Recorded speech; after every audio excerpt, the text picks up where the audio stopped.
What's going on, everybody? Welcome to what I like to call Rare Breed Training Series. What this series consists of is friends of mine, colleagues of mine, people that are well known around the city, well known around the state, and maybe even the country. You might know some familiar faces that I would bring in here, but I love to meet and chat with new people. So I invite them in to share their story. My first guest today, him and I go way, way, way back, okay? And I think that you guys might know him as well. This guest here, very, very special to me. Very, very special to the Yaqui community. Very, very special to Tucson in general. And if you don't know him, today you're gonna learn a lot more about him. So I can't wait to present who we have coming on today. Cesar, my guy. What's up, bro? I'm good, bro. How you doing? Good, man. Thanks for having me out, man. No doubt, bro. Thanks for coming in, bro. I know that this is not your first, not your second, but I think your third time coming in here? Third time, yeah. Third time, bro. And I know that in the past, that's when kind of like we really reconnected, man. And I think it was very healthy. And for myself too, just seeing like an old friend again, just later on in life, that's dope for me. Absolutely, bro. We love to have you in here. This place is just as much your space as it is mine, bro. So I want to give you the mic, introduce yourself, to folks who may not know you, not know too much about you, but kind of give them a debriefing on like who Cesar is, what you stand for, and like, what you're about. Absolutely. Yeah, my name's Cesar Balgañon. I'm a PGA golf professional, born and raised here in Tucson, and Treville and I go way back. I mean, not to like age ourselves, but it had been, man, it had been years since we played, baseball growing up. So I remember you were shorter than me at one point, but that changed a lot. But yeah, I'm a PGA pro out at Sawilo Golf Club, so I've been teaching there a little over 6 years now, but I've been at the course for over 8, and it's been fun, man. I never liked golf growing up. I feel like we never really saw people like us playing it, For sure. But I picked it up at the age of 20 after playing baseball my whole life, and it just got addicted. I got addicted to it. I feel like that competitive nature in us, and you see like golf. Absolutely, and other like high level athletes, MFL players, MLB players, even now you would see it when they retired, they would start golfing. Mm-hmm. Now it's like in the off seasons they're out there golfing, and any and everybody from every sport is out there with a bag in their hands, clubs in their hands, trying to get better at it. Absolutely. So I think it's in a cool spot, and I love what you said about this space here, because I've always felt that welcome presence here too, and I love that because that's kind of what I want to build for the game of golf. So absolutely, bro. And I think just being who you are, your status out here in the community, man, I think that it moves mountains and speaks volumes to what you are bringing, what kind of attention you're bringing to the game of golf, bro. And so there couldn't have been like a better host. If I'm talking about golf, if I'm talking about life, if I'm talking about business, everything other than yourself, bro. So if you're ready to go, man, I'm ready to go, and then we could get to stretching, and then we could get to lifting. What you think? Let's do it, man. Let's do it, man. Absolutely. So first, here's my thing. I always, and you know this, bro, we'll never walk into a gym and just get to lifting, right?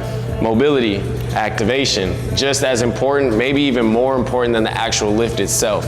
Because, being an athlete, or as we age, man, things start to tighten up a little bit, and we want to make sure we stay as limber as possible. So we're going to start off with some mobility, man. Cool. So first, mobility movement that we have, we'll go 2 hands here, okay? Keep that roller on outside of your right arm, okay? What you want to do here, take your left arm, and we're gonna slide that roller out, okay? And I'm pulling it right back in, 1, slide, 2. We'll go for about 15, okay? So my guy Cesar, as a golf coach, like I said before, I would never have anybody just walk into this gym and lift. And I feel like that's kind of similar to how you would not just let anyone walk on the course and just start swinging a club. Absolutely. So what is your take on like prep? How would you prep, let's say, a young golfer or just a golfer in general, what's kind of a routine you put them through before they pick up a club and start swinging? So I got to be a part of PGA Hope, which stands for Helping Our Patriots Everywhere, and it's a program that helps disabled veterans learn how to golf, and it's completely free for veterans. So I learned a lot about, we doing the same one this way? A lot about mobility and activation there, and I'm able to take that training that we did with adaptive athletics and physical therapists and people I've met through the VA and implement those into my coaching. But I like to keep it simple too. People are there to golf, so we don't want to do like 30 minutes of just stretches, Go too far down the rabbit hole. Exactly, because a lot of us golfers, we show up right in time for our tee time. Show and goes, baby. Show and goes. As part of when I'm giving a lesson or I'm teaching juniors or PGA Hope program, we always start with that stretch. And it's easy to remember stuff too, which is awesome. Create a routine for them. For sure. If they liked it, they can keep it. Absolutely. That's nice. Something they can't forget, and it makes it easier for them. And I tell them, you don't have to do it if you can't do it either, That way they don't feel like singled out in the process. So. For sure. But you kind of keep it very general, so it could essentially apply to everybody that is there. So absolutely. That's nice. Yeah. So our second movement, okay, we're gonna go T-spine rotations. So from here, we're gonna have our hand over our ear like we're bumping some music in a headphone. Yep. Okay, from here, we're gonna open up and have our elbow go towards that ceiling, okay? And then we're gonna close. Open it back up. All right. And we're closing, okay? We'll shoot for about 10 to 12 of these. So I chose these movements solely because the game of golf, a lot of rotation. So if you're playing a rotational sport, that thoracic spine plays a key role. So not to say that this movement is strictly for golf or baseball or tennis, whatever, but I think that any athlete can benefit from stuff like this. And you don't even have to just be an athlete. I think just a regular gym goer, stuff like this alleviates any soreness or stiffness in the body. So rotation, I want you to speak on rotation when it comes to golf. Like let's say somebody when you analyze a golfer, do you look and see how much more they may have in the tank if they just tweaked something very small as far as like more rotation in the hip or more hand to shoulder separation when they're coming on their backswing? Or for sure, what do you look for when you first analyze a golfer for the first time?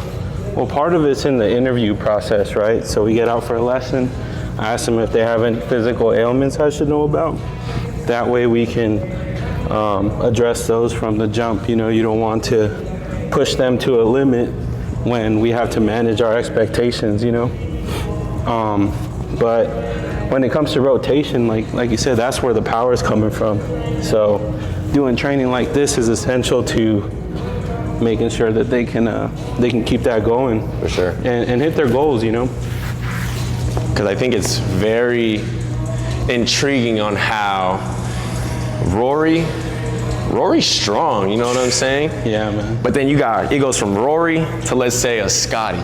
You don't look at Scotty Scheffler and like, damn, this dude's in the gym, like he's swole. Right. But you see the way he strikes that ball, you see what kind of contacts he's making, like it's different. Like they both drive the heck out of the ball. But absolutely, one has a lot of strength, but in like another aspect. So it's like the game of golf, it doesn't really matter what you look like. If you can get that rotational power there, man, that's a game changer, right? Absolutely, man. I mean, technique. What I love about Scotty Scheffler is he's had a PGA coach that he stuck with for his whole life, from his childhood, and levels of dedication too. I feel like we're so used to golfers and their highlights who play at the highest level, and I'm one of them. Shoot, I love to watch it. I think I'm that when I'm out there, and I'm not. Exactly, and it's like, man, we got to realize they got years of practice, coaching under their belt. They dedicated their life to this. And there's always that magic number like 300, you want to hit it 300, and then that's the anything more than that is like real good extra That's credit, juice right there, huh? But it's hard to do, man. You got to have a certain swing speed. You got to have the right equipment. So it's more than just the technique. Absolutely, bro. You nailed it. All right, I think we're ready to go, man. What do you think? Let's do it. Let's do it, man. Let's lift. Well, one thing that most don't know, or let's say in my case, I didn't know until you told me about it not too long ago, is your business administration program that you have going on with the U of A. So tell me more about that, man. I would love to know. For sure, man. I mean, it's online school. So for me, I wanted to do something that was manageable for my schedule, because I was unsure how I was going to work out, you know, as an independent contractor, teaching full time with the game of golf. But it's been good, man. You know, super welcome with open arms. Communication's great. Yeah. Through the U of A, and I've always wanted to be a Wildcat. So built good relationships with like the Native American Student Affairs office, and joined a program a club called ABLE, American Indigenous Business Leaders. So nice.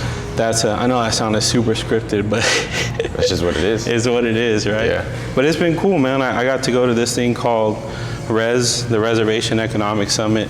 It was held at Caesar's Palace, and it was through ABLE.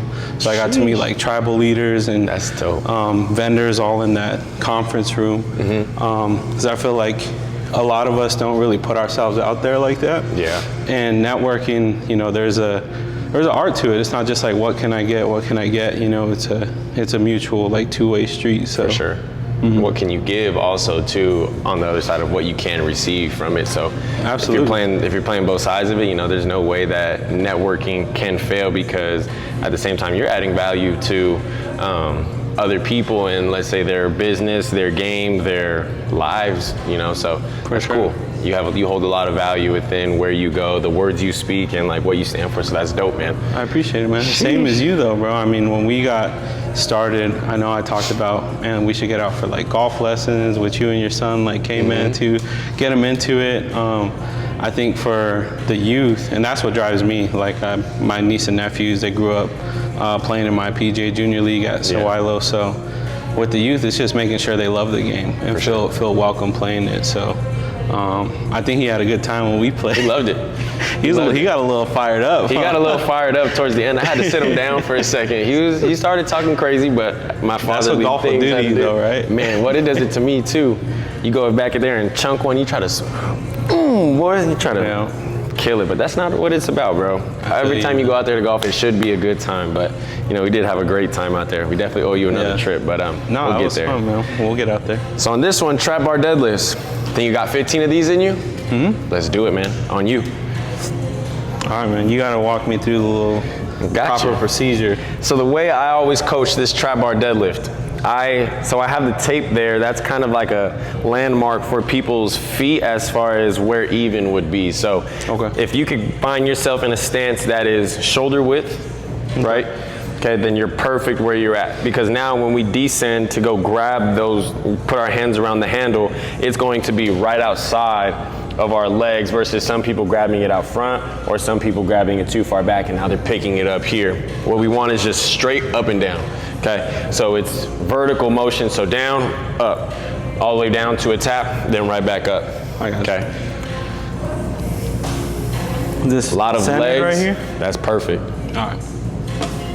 Good. One. All the way down? All the way down, and then pick it right back up off that floor. 2.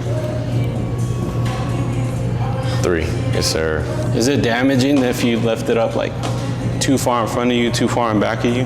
The further you have that weight, the more lower back you'll be required to use. And so your legs and glutes, or I should say your glutes mainly, are a lot more stronger than that lower back. So that's why we want to keep it here, because we're able to load our glutes, okay, as well as our quads, and those are movers for us right there. Let's go 4 more. And then as golfers, that lower back, man. For sure. You got to take care of that. Take a beating, yeah. But at the same time, you also don't want to neglect that lower back either. So there are lower back movements as well that are very resourceful when it comes to the game of golf as well. Gotcha. Good, 1 more. Yes, sir. But to each its own. A good coach takes a lot. Takes a lot of time, takes a lot of patience, takes a lot of respect too. I agree. Yes, sir.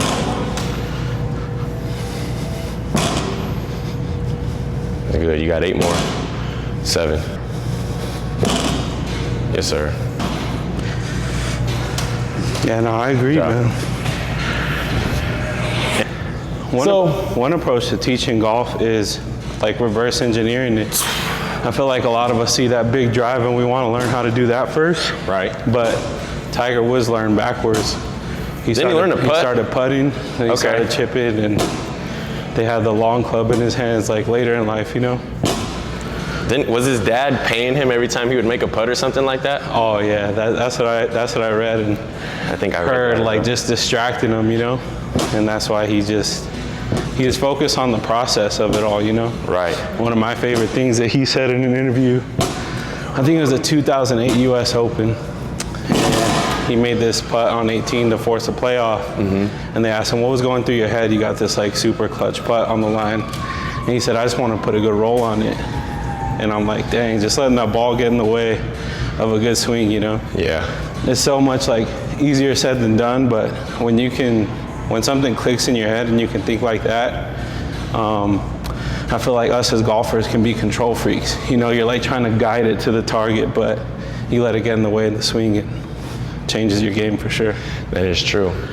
My father-in-law, he tells me all about, put a good roll. Never knew what he meant until you put a good roll in it, and you can even have a good miss if it doesn't go in, but stuff like that. So it's a lot more to it. Those got me, bro. They got Can't even lie. I can't even talk. We got So moving on to our next block. You with that? Yeah. Let's rock. That story resonates with them, I tell them if I could start over, I would have got with the PGA coach. And is that like an ego thing? Like, oh, I don't need help. Like, maybe. I think it was just like not having the guidance too of like doing lessons is gonna help cut your time, like your learning time in half, maybe.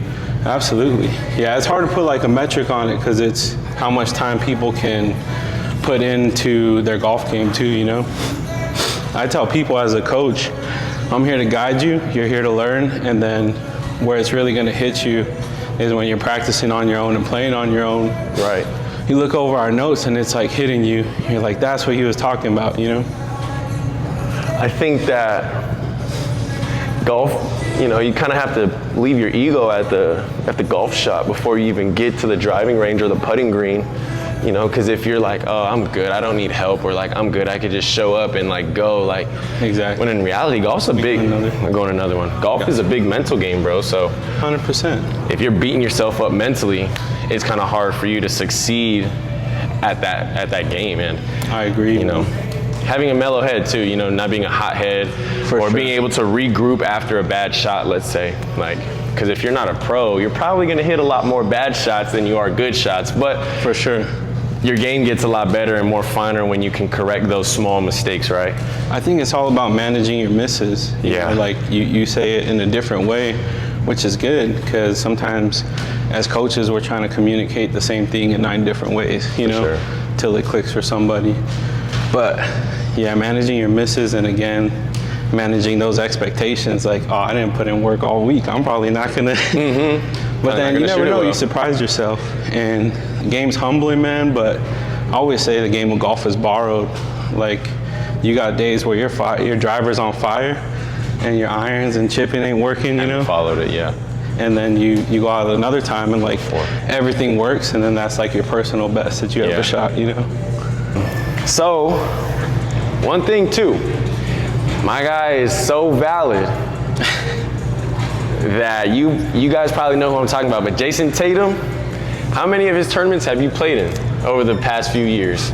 I've been able to play in 3 of them and came in 3rd place every time, and I was pissed every time. Dude, but what's that experience like? Like meeting him, just the people he associates himself with, because it's not open to the public, it's an invitation, right?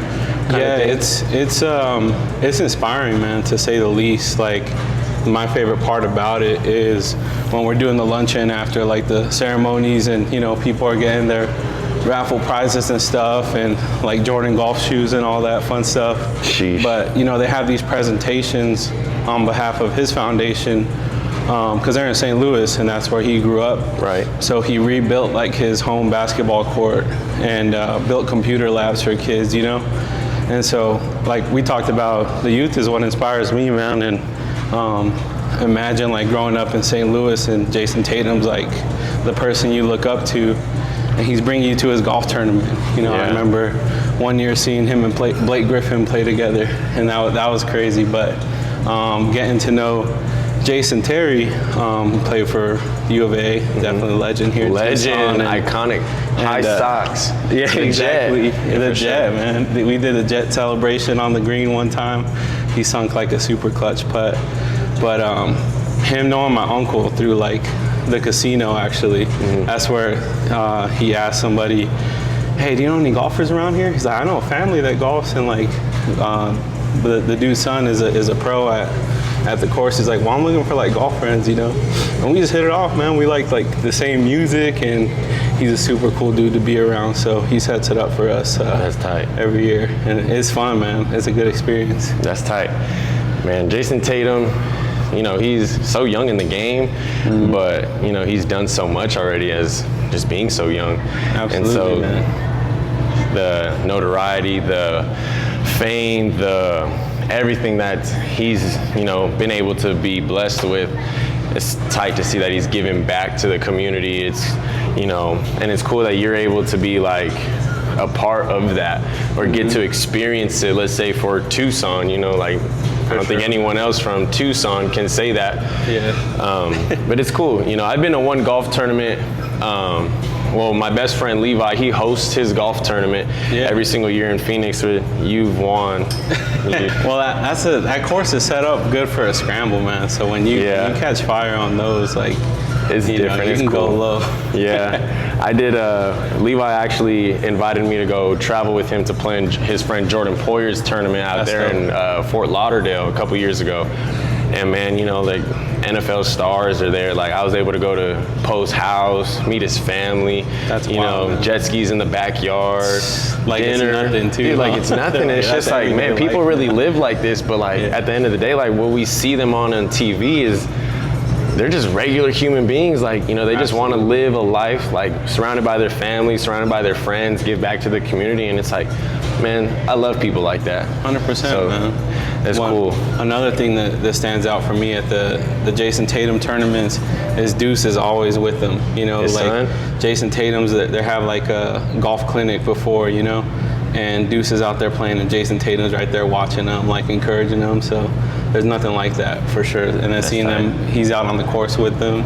You know, that golf's gonna be a big part of his life. Hopefully, of his life, growing for sure. up. If not basketball, golf. Yeah, exactly. Hey, they both pay well, so that's true. Let's keep it pushing, man.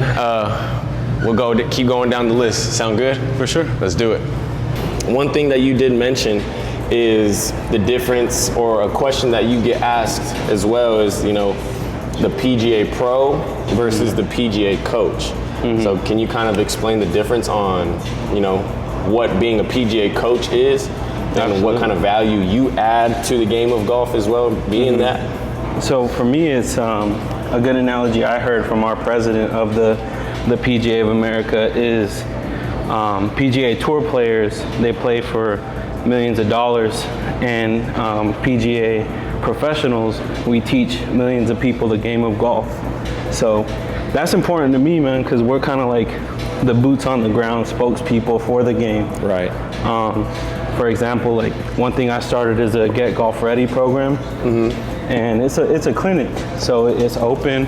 I've had actually a lot of ladies show up and play in it, and my girlfriend participates as well, and it makes for like a real comfortable environment where I get them like sheets of paper, like common golf terminology and things I wish I knew getting into the game at first. For sure. So it's pretty powerful stuff, and I just think about it from a perspective of like, what would I have wanted to see if I started over, if I started playing the game like later in life, you know? Yeah, that's tight. So it's like, you know, $1 million that you get paid as a pro, than $1 million worth of game that you can give, you know, because in my opinion, I feel like what goes through your head when you're, you know, playing the game is very similar to what goes on in the head of these guys who we see every weekend, you know. And so from like mental blocks to, you know, strategies to routines, like I feel like even though it might not be identical, it's very similar because of what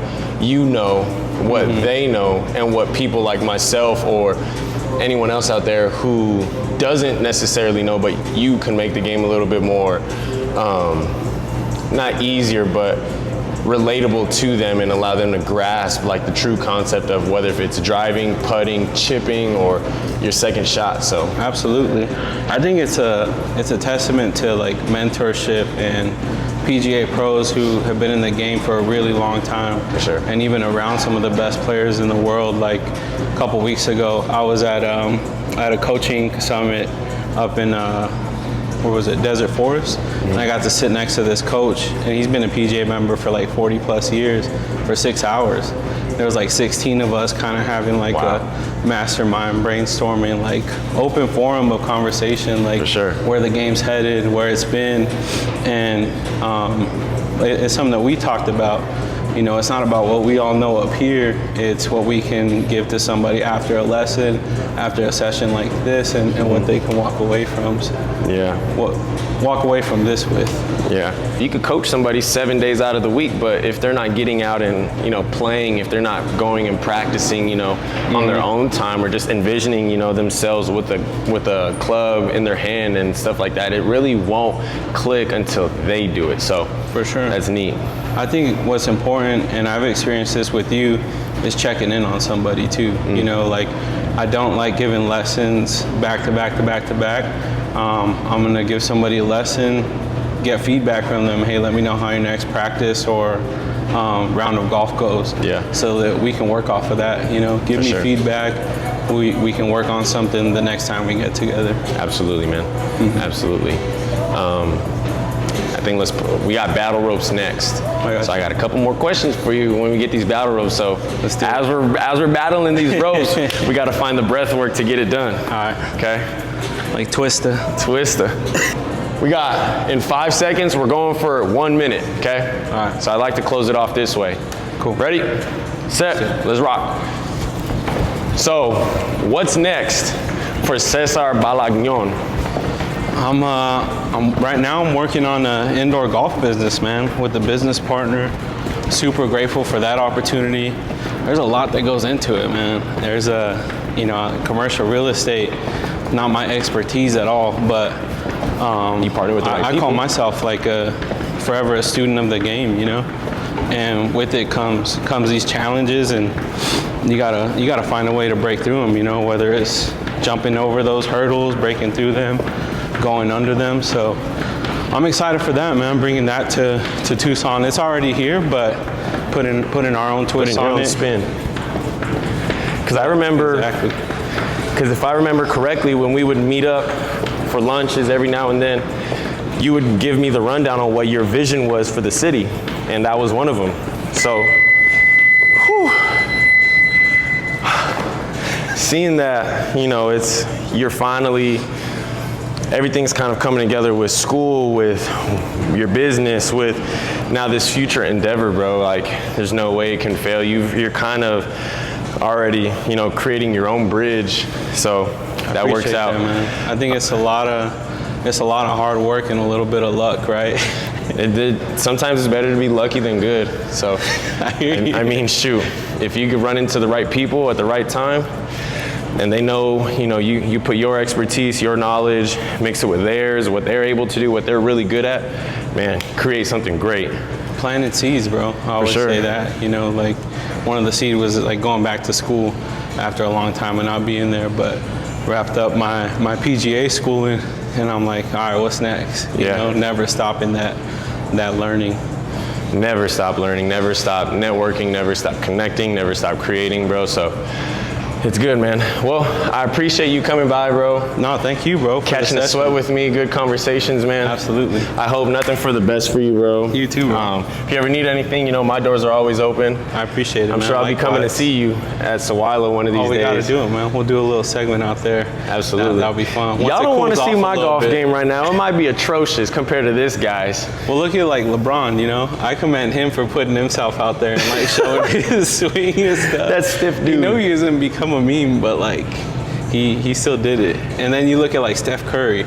You know, that dude is good, bro. Couple holes. I don't know how he ones. found the time to like get that good, but it's probably just all up here, man. Something's different That's with what it those is. guys. Like, they said something about being born in Akron, Ohio. They were born in the same year in Akron, so it's like they're Something in the water. Yeah, they were like lab experiments. So it's like I don't doubt it. But Sure. I appreciate you, man. man. Thank you. Like, if you ever need anything, bro, you know, my line's always open, doors are always open, and can't wait to see what the future holds for you, bro. Absolutely, bro. You too. Yes, sir. Till next time, guys. Can't wait See ya. to post some more. Can't wait to give you guys some more game. Very grateful for my main man, Cesar, here. I hope that you guys who didn't know him already find a lot of value in what he speaks, not just about the game of golf, but also school, about networking, about, you know, just discipline, and just a lot of gold that you can catch. And so, if there's ever anything that we can do for you, myself or him, please never feel free to reach out. I'm gonna be able to post your social medias on the video, so then you guys can reach out to him directly if you ever need anything. So I'm sure he's open for it. So reach out to him, Cesar. It's been a pleasure, man. Thank you for coming by. Appreciate you, man. Can't wait to see you again, man. You too, bro.